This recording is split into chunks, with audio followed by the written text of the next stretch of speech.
Hello students, this is me Zainab Hasan. Basically ये video हमारा जो प्रोज ऐसे द डाइंग सन है उसका पार्ट 2 है। So let's start our today's lecture. Main points video 1 में हम यूनिवर्स को और स्टार्स को बहुत अच्छे तरीके से डिस्कस कर चुके हैं। इस वीडियो में हमने प्लैनेट्स से स्टार्ट करना है। सो बेसिकली इस मजमून में सर जेम्स जेन्स कायनात की तख्लीक के एक नज़रिए का एक जुज़वी तज्ज़िया पेश करते हैं।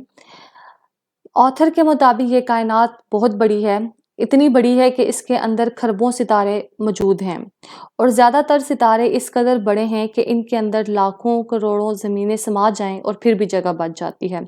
ये बेसिकली राइटर ने साइज़ ऑफ द स्टार्स की बात की है। अब राइटर ने ये कहा है कि एक अगर अंदाज़ा लगाया जाए, एक मोहतात अंदाजे के मुताबिक कायनात में सितारों की कुल तादाद दुनिया भर के साहिल समंदरों पर पड़ी हुई रेत के ज़र्रात के बराबर हो सकती है। तो यहाँ पर राइटर ने नंबर ऑफ स्टार्स को डिस्कस किया है। अब ये बात करता है, बज़ाहिर तो आसमान पर ये सितारे एक दूसरे के बहुत करीब मालूम होते हैं, मगर हकीकत में इन सितारों के दरमियान फासला इस कदर ज़्यादा है कि ये सितारे कभी भी खला में घूमते हुए एक दूसरे के करीब नहीं आते। तो यहाँ पर डिस्टेंस बिटवीन स्टार्स की हुई है। अब हम आज की जो हमने वीडियो है, आज का जो हमने लेक्चर है वो प्लैनेट्स से स्टार्ट करना है। So what are planets? Sir James Jeans की तहकीक के मुताबिक कुछ सितारे तो ग्रुप की शक्ल में हरकत करते हैं, लेकिन ज़्यादातर सितारे अकेले ही हिला में सफ़र करते हैं। अब मुसन्नफ़ क्या कहता है? मुसन्नफ़ ये कह रहा है कि तकरीबन 2 अरब साल पहले एक नायाब वाक़या हुआ था, जिसमें एक सितारा घूमता हुआ हादसाती तौर पर सूरज के करीब आ गया, जिसकी वजह से सूरज की सतह पर बड़ी बड़ी लहरें पैदा होगी। जैसे जैसे ये सितारा खला में घूमता हुआ सूरज के करीब होता गया, तो सूरज की सतह पर पहाड़ नुमा लहर जो है वो बुलंद से बुलंदतर होती गई। अब जब इस सितारे ने सूरज से दूर हटना शुरू किया, तो इसकी लहरों के खिंचाव की जो कुव्वत है, जो कशिश है, वो इतनी ज़्यादा बढ़ चुकी थी कि जो पहाड़ बना था ना, उसमें इतना ज़्यादा खिंचाव पैदा हो गया था कि ये पहाड़ टुकड़े टुकड़े हो गया। अब इसमें से जो कुछ टुकड़े हैं वो खला में बिखर गए, स्कैटर्ड हो गए, और उन टुकड़ों ने सूरज के गिर्द चक्कर लगाना स्टार्ट कर दिया। और उनको आज हम क्या कहते हैं? उन टुकड़ों को, कुछ छोटे थे कुछ बड़े थे, तो इनको हम सियारे कहते हैं, और ये उस वक्त से सूरज के गिर्द चक्कर लगा रहे हैं। तो राइटर ने प्लैनेट्स को इस तरह डिस्कस किया है। आगे हम ये देखेंगे what is the difference between stars and planets. Okay, अब जो 4th पॉइंट है हमारा अर्थ को किस तरह डिस्क्राइब किया है राइटर ने। अब वो कहता है कि हमारी ज़मीन भी ये जो सियारे हैं उन्हीं में से एक है। कुछ अरसे के बाद इन सियारों में से एक पर एक सियारा ऐसा था जिस पर ज़िंदगी का ज़हूर हुआ। आहिस्ता आहिस्ता वो बात करता है कि सबसे पहले तो ज़िंदगी का जो ज़हूर हुआ था वो सिंपल ऑर्गेनिजम्स था, और वो जो सिंपल ऑर्गेनिजम्स था ना, वो आहिस्ता आहिस्ता कॉम्प्लेक्स होता गया और आहिस्ता आहिस्ता ज़िंदगी वजूद में आई और ज़िंदगी का एक सिलसिला शुरू हो गया ज़मीन पर, जिसको अब हम ह्यूमन बींग्स इस पॉइंट को पढ़ा है। इसके बाद वो कहता है, जो राइटर है ना, दोबारा यूनिवर्स को डिस्कस करता है। दोबारा यूनिवर्स को डिस्कस करता है। यूनिवर्स के बारे में वो बात करता है, जब हम कायनात की नोयत को और इसके मकसद को समझने की कोशिश करते हैं तो हमें खौफ सा आ जाता है। राइटर ये कह रहा है, वो कहता है कि जो कायनात है ना, इमेंस डिस्टेंस है, यानी कि नाकाबिले पैमाइश है और बहुत बड़ी है। इस वजह से भी हमें कायनात से खौफ आता है। और दूसरी उसने बताया है स्ट्रेचेस ऑफ टाइम, यानी कि जो वक्त का कोई कैद ही नहीं है, वक्त का जो तवील फैलाव है कायनात में, ये चीज़ हमें डरा देती है। और तीसरी बात उसने littleness and loneliness of our earth in space, इसकी बात की है कि हमारी जो कुर्रा है, हमारी जो ज़मीन है, वो तो कायनात के मुकाबले में बहुत छोटी है और अकेली भी है। ठीक है, यानी जो प्लैनेट है, अर्थ प्लैनेट है, उसके अलावा तो किसी और प्लैनेट में ज़िंदगी है ही नहीं, और सितारों में तो ज़िंदगी वजूद में आ ही नहीं सकती। तो ये चीज़ भी हमें खौफज़दा कर देती है। यानी कि जब हमारे अंदर तन्हाई जब हमें महसूस होती है ना, तो एक खौफ सा आ जाता है।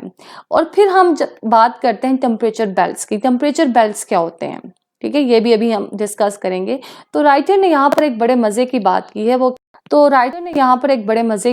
है, तो वो कहता है जब हम कायनात को डिस्कस करते हैं तो जब हम देखते हैं कायनात की मंसूबाबंदी में जिंदगी का कोई हिस्सा नहीं है।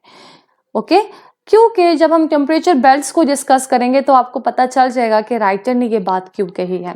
अब हम चैप्टर की रीडिंग स्टार्ट करते हैं through question answers. Question number 5 से हम स्टार्ट करेंगे। फर्स्ट क्वेश्चन है what are planets and how did they come into existence. Okay, किस प्लैनेट्स क्या होते हैं और ये कैसे वजूद में आ गए। Basically students, there is a lot of things we don't know. Okay, कि ऐसी बहुत सी चीजें हैं जो अब यूनिवर्स के बारे में हम नहीं जानते। और एक और चीज भी है कि व्हाई और अर्थ इज सो स्पेशल, कि हमारी जो जमीन है वो इतनी ज्यादा स्पेशल क्यों है। एक और क्वेश्चन भी आता है, वो ये है from where the earth come from. ये जो हमारी जमीन है ये कैसे वजूद में आई। दूसरे प्लैनेट्स भी तो इसी तरह वजूद में आए थे, तो जमीन कैसे वजूद में आई। ओके, और जमीन, हमारी जो जमीन है वो दूसरे प्लैनेट से मुख्तलिफ क्यों है, स्पेशल क्यों है, क्या स्पेशलिटी है हमारी जमीन की, अर्थ की। ओके, तो इस चीज को हम डिस्कस कर लेते हैं। हाउ डिड और अर्थ कम इनटू बीइंग, ये वाला क्वेश्चन हो गया। What happened when a wandering star began to move away from the sun, क्या हुआ था जब एक गर्दिश करता हुआ सितारा उसने सूरज से हटना शुरू किया, तो क्या हुआ, कौन सा वाकया रोनुमा हुआ। How according to sir James Jeans did our solar system come into being. Sir James Jeans के मुताबिक हमारा जो सोलर सिस्टम है ना वो कैसे वजूद में आया। स्टूडेंट्स, एक बात याद रखनी है, जो यूनिवर्स है ना वो बिलियन ईयर्स अगो बनी है, पैदा हुई, बनी थी, वजूद में आई थी। तो अब इतने साल, हजारों, लाखों, करोड़ों, अरबों साल पहले कोई कैमरास तो थे नहीं, जो लोग, अब इंसानियत भी उस वक्त मौजूद नहीं थी, ठीक है, कोई पिक्चर्स भी नहीं है, तो हम कोई आइडिया नहीं लगा सकते, कोई हम एक कंक्रीट सबूत नहीं दे सकते कि बस यूनिवर्स कैसे बनी। बीइंग ए मुस्लिम हमारा ईमान और है, ठीक है, और साइंस कुछ और कह रही है इस चैप्टर में, ठीक है।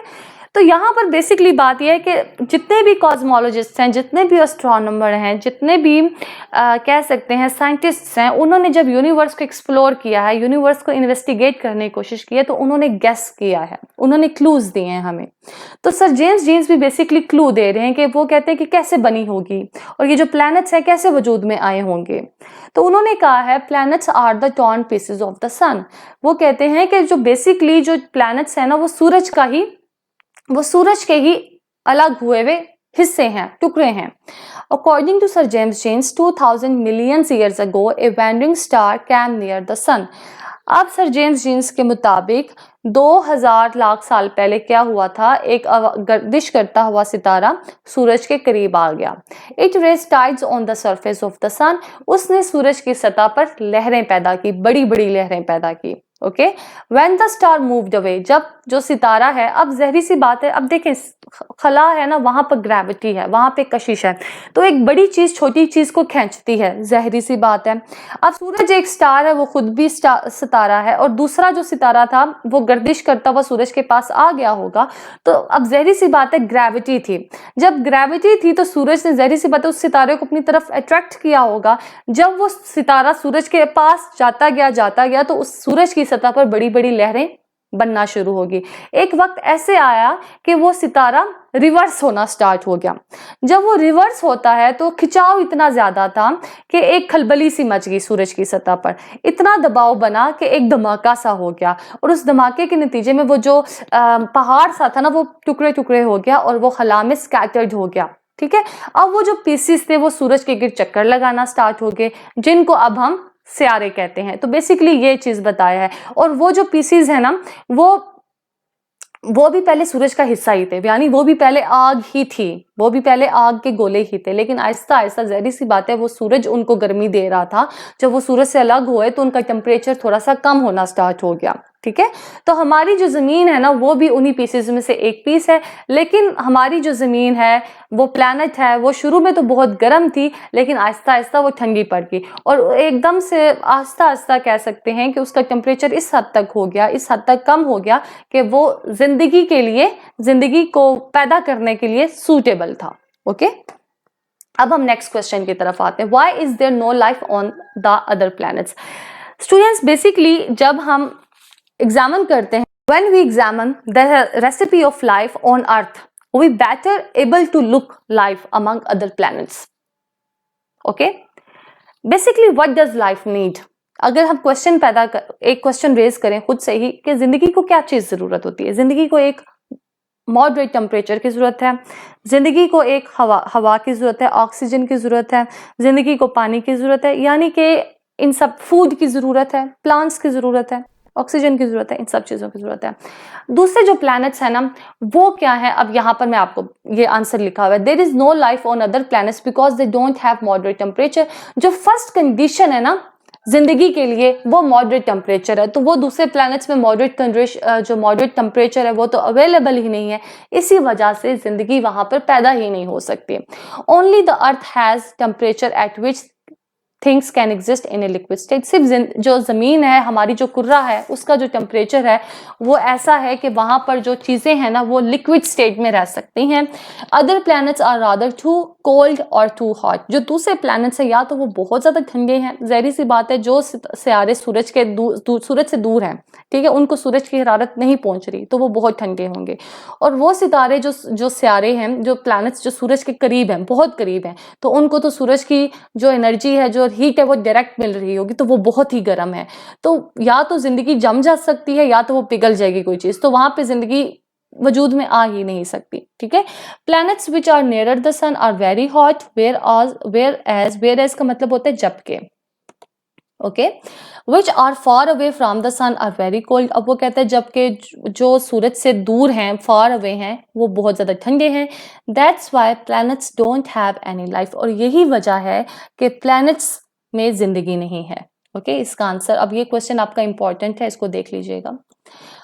Right A note on the beginning of life on the earth. Okay, अब यहाँ पर क्रिएशन ऑफ लाइफ की बात हो रही है, ठीक है, कि जो अर्थ है वहां पर जिंदगी कैसे क्रिएट हो गई, जिंदगी कैसे वजूद में आ गई, क्रिएशन ऑफ लाइफ की बात हो रही है।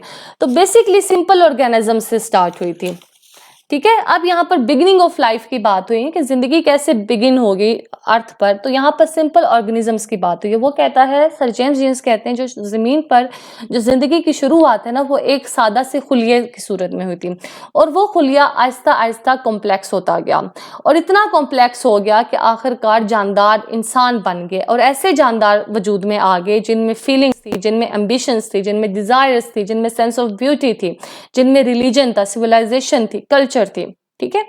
अब वो यहाँ पे बात करता है, इनिशियली जो अर्थ है वो बहुत ज्यादा गर्म थी, लेकिन आहिस्ता आहिस्ता ये ठंडी पड़ गई और इसका टेम्परेचर मॉडरेट हो गया, जो जिंदगी के लिए, जो जिंदगी को अपेयर करने के लिए, प्रोड्यूस करने के लिए सूटेबल था। राइटर के मुताबिक लाइफ उस वक्त स्टार्ट हुई, एक खुलिया, सादा सा खुलिया था, और उसकी एक ही सिर्फ क्वालिटी थी, उसकी क्वालिटी ये थी कि वो मरने से पहले अपने जैसा एक और खुलिया पैदा कर सकता था, ठीक है। तो इस तरह वो जो सिंपल से ना कॉम्प्लेक्स होता गया वो ऑर्गेनिज्म, और आखिरकार इंसान वजूद में आ गए, और इंसानों में अब आपको पता है Aahista Aahista feelings I, ambitions I, sense of beauty I, religion आया, कल्चर आया, सिविलाइजेशंस बनी, और इस तरह जिंदगी का तसलसल चल पड़ा।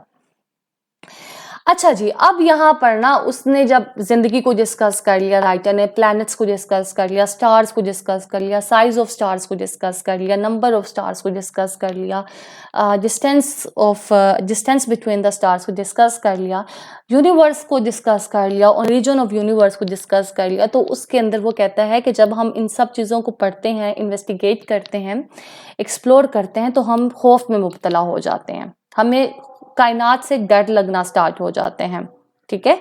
तो जब वो कायनात से उसको डर लगना स्टार्ट होता है तो वो कहता है कि universe is very frightening because of the distance, because of great distances, क्योंकि जो कायनात है ना उसमें नाकाबिले पैमाइश फासले हैं, ठीक है, यानी कायनात इतनी बड़ी है कि इसको नापा ही नहीं जा सकता। फिर इसके बाद वो कहता है stretches of time, long stretches of time है, स्ट्रेचेस ऑफ टाइम का यानी कि वक्त का तवील फैलाव है, और इससे भी हमें डर लगता है। अब वो कहता है यूनिवर्स फ्राइटनिंग है बिकॉज हम जो है ना यहाँ पर अकेले हैं, हमारे जैसी कोई और जमीन, हमारे जैसा कोई और प्लैनेट तो है नहीं जहाँ पर जिंदगी हो, ठीक है। और हमारी जो ज़मीन है वो अगर उसका कंपैरिजन करते हैं, ठीक है, यूनिवर्स से, तो हमारी जो ज़मीन है वो तो बहुत छोटी है और ये चीज़ भी हमें डरा देती है। फिर वो कहते हैं कि लाइफ लाइक और ओन, हमारे जैसी जो ज़िंदगी है ना वो और, तो यहाँ पर बात की लाइफ लाइक और own exists nowhere in it except on the earth, कि जो हमारी जैसी ज़िंदगी है वो ज़मीन के अलावा और कहीं भी नहीं है। और अगर हम सिर्फ ज़मीन की बात करें तो ज़मीन में भी हर जगह ज़िंदगी तो नहीं है ना, पहाड़ भी हैं, पानी भी है, ऐसे इलाके भी हैं जहाँ पर जंगलात ही जंगलात हैं, ज़मीन ज़िंदगी नहीं है। तो अब वहाँ पे बात करते हैं कि ज़मीन में भी ना ज़िंदगी लिमिटेड है, ठीक है। तो यहाँ पर हम एक, वो कहते हैं कि एक खौफ में आ जाते हैं, हम फ्राइटेंड हो जाते हैं, शॉक्ड हो जाते हैं, अमेज्ड हो जाते हैं, हम सकते में आ जाते हैं जब हम यूनिवर्स का कंपैरिजन करते हैं अपनी ज़मीन से। सही। अब यहाँ पर मिल्की वे की बात हो रही है। व्हाट इज द मिल्की वे? ये बहुत सिंपल सा क्वेश्चन है, कोई मुश्किल नहीं है इसमें। ये जो गैलेक्सी ऑफ स्टार्स हैं, ठीक है, उसको हम मिल्की वे कहते हैं, ठीक है, जो सितारों का झुरमुट हमें नजर आते हैं। अगर आपको इत्तेफाक हो, आप रात को कहीं आसमान की तरफ देखें, अंधेरा हो, ठीक है, रोशनी ना पड़ रही हो, तो आपको ना एक क्लाउड डस्ट सा नजर आता है, सितारों की एक स्ट्रीम सी नजर आएगी, कहकशां से, झुरमुट से नजर आएंगे, ठीक है। और ऐसा लगेगा कि जो सितारे हैं ना आपस में जुड़े हुए हैं, ठीक है। तो असल में वो जुड़े हुए नहीं होते हैं, वो अलग होते हैं, लेकिन वो दूर इतने होते हैं कि लगता है कि वो जुड़े हुए हैं। तो वो डिम सी जो लाइट्स होती है ना वो मिल्की वे होता है, वो झुरमुट होते हैं, ठीक है। और इंडिविजुअल जो नेकेड आई है ना उन सितारों को डिस्टिंग्विश भी नहीं कर सकता, ठीक है। अब यहाँ पर बताया गया है कि Milky Way collection of stars को कहते हैं। Milky Way is the name of the galaxy that contains our solar system, ठीक है। हमारा सोलर सिस्टम जहां पर है ना वो मिल्की वे पर है। और ये कितने साल पुरानी है? 13.2 बिलियन ईयर्स है। और इसमें कितने सितारे हैं? 300 बिलियन स्टार्स हैं, ठीक है। डिम मिल्की वे है, glowing across the night sky, और ये ग्लो करती है, चमकती है रात के वक्त आसमान पर, जब हम खुद अगर हम इस तरह देखते हैं तो हम डिस्टिंग्विश नहीं कर सकते कि सितारे अलग हैं, हालांकि वो अलग ही होते हैं। What is the difference between stars and planets? Stars और प्लैनेट्स में डिफरेंस क्या है? बेसिकली जो स्टार्स होते हैं ना वो फायर बॉल्स हैं, आग के गोले हैं, इनमें हाइड्रोजन और हीलियम भरी पड़ी है, ठीक है। अब जो सितारे हैं वो अकेले भी सफर करते हैं, ग्रुप्स की सूरत पे भी सफर करते हैं, ठीक है। सितारों की अपनी रोशनी होती है और सितारे बहुत बड़े बड़े होते हैं, जैसे सूरज भी तो एक सितारा है और सूरज से बड़े बड़े सितारे भी इस कायनात पर मौजूद हैं। ऑन द अदर हैंड जो प्लैनेट्स हैं वो क्या हैं? वो आपको पता है, सर जेम्स जीन्स ने बताया प्लैनेट्स कैसे बने थे। जैसे कि अब एक सितारा जब दूसरे सितारे के नजदीक आया, सूरज के नजदीक, ठीक है, तो सूरज की सतह पर पहाड़ बन गया। जब वो सितारा रिवर्स होता है, बैक होता है, तो इतनी ज्यादा कशिश थी, इतना खिंचाव था कि वो जो पहाड़ था ना वो डिस्टॉर्ट हो गया, स्कैटर्ड हो गया उसके पीसेस हवा में, तो वो पीसेस चक्कर लगाना स्टार्ट हो गए सूरज के गिर्द, तो वो उनको हम क्या कहते हैं? प्लैनेट्स। सो साबित ये हुआ कि प्लैनेट्स जो है ना वो सूरज के गिर्द चक्कर लगाते हैं, वो उनका एक ऑर्बिट होता है। जो स्टार्स हैं वो अलोन भी सफर करते हैं हवा में और ग्रुप्स की सूरत में भी करते हैं, जबकि प्लैनेट्स जो हैं वो अपने अपने मदार में घूम रहे होते हैं और प्लैनेट्स की अपनी कोई रोशनी नहीं होती, ठीक है। ये सूरज से रोशनी ले रहे होते हैं, सूरज से हीट लेते हैं, ओके। और जो सितारे होते हैं उनकी अपनी रोशनी होती है, उनकी अपनी हीट होती है, ठीक है। प्लैनेट्स जो है रोशनी रिफ्लेक्ट लेते हैं, ओके। तो ये बेसिक डिफरेंस है सितारों का और सियारों का। चलें जी। और हाँ, सितारे बहुत गर्म होते हैं और वहां पे जिंदगी नामुमकिन है, जबकि प्लैनेट्स का जो टेम्परेचर है ना, प्लैनेट्स जो सूरज से नजदीक हैं वो बहुत गर्म है, जो सूरज से थोड़े दूर हैं वो बहुत ज्यादा ठंडे हैं, ठीक है। Only the planet earth has life on it. और वो जो प्लैनेट्स हैं उनमें एक सियारा जिसका नाम जमीन है, जहां पर अभी हम रह रहे हैं, ठीक है। और आप बैठे लेक्चर सुन रहे हो और मैं लेक्चर दे रही हूँ, तो वहां पर सिर्फ जिंदगी मुमकिन है और किसी सियारे पर जिंदगी नहीं है, ओके। अच्छा जी, अब हम लाइफ बेल्ट्स को डिस्कस कर लेते हैं। डिफाइन द लाइफ जोन और life belt in the universe. Narrow belts क्या होते हैं? सिंपल है ये भी। Narrow belts or life belts are the regions at which distances from the stars where the temperature is neither too hot nor too cold. Basically जब हम बात करते हैं लाइफ बेल्ट्स की, नैरो बेल्ट्स की, तो ये वो रास्ते हैं जहां का जो दर्जा हरारत है वो ना ज़्यादा गर्म है और ना ज़्यादा ठंडा है, यानी कि यहाँ पर जिंदगी के अपेयर होने के चांसेस मौजूद हैं, ठीक है। लेकिन वो कहता है कि ऐसे जो बेल्ट्स हैं ना वेरी रेयर, बहुत कम है स्पेस में, ठीक है। ऐसे जो रास्ते हैं ना, ऐसे जो इलाके हैं, सॉरी, ठीक है, जहां पर दर्जा हरारत ना कम है, ना बहुत ज्यादा है, ना बहुत कम है, तो बहुत कम है, ठीक है, ऐसे इलाके। अब वो कहते हैं कि ऐसे जो बेल्ट्स हैं जहां पर जिंदगी जो है ना वजूद में आ सकती है, ठीक है, लेकिन जो रफ कैलकुलेशन है, यानी कि पक्का पता नहीं, यानी कि रफली अगर देखा, एस्टिमेट लगाया जाए, तो कायनात में, स्पेस में इस तरह के जो बेल्ट्स हैं ना वो बहुत कम है, ना होने के बराबर हैं। आगे एक्सप्लेनेटरी नोट्स देख लेते हैं। आपके लेसन में ये टर्म्स यूज हुई हैं और आपको ये पता होनी चाहिए। एब्सोल्यूट जीरो क्या होता है, यानी कि जहां पर हीट बिल्कुल नहीं होती, मोशन नहीं होता, हीट नहीं होती, उसको एब्सोल्यूट जीरो कहते हैं। मिल्की वे क्या होता है, milky way Galaxy of stars को कहते हैं, कहकशां को कहते हैं। स्पेस आपको पता है अनइमेजिनेबल वैक्यूम हला को कहते हैं, डार्क होती है, कोल्ड होती है। रेडिएशंस बेसिकली एनर्जी होती है, किस फॉर्म में, हीट और लाइट की फॉर्म में होती है। टेम्परेचर बेल्ट्स अभी डिस्कस किए, ये वो ऐसे इलाके होते हैं जहां पर जो दर्जा हरारत है ना वो सूटेबल होता है, ठीक है, और ये बहुत कम है यूनिवर्स में। तो यहाँ पर हमारा लेक्चर खत्म हो जाता है। होप सो आपको समझ आया होगा। टिल देन अल्लाह हाफिज, बाय बाय।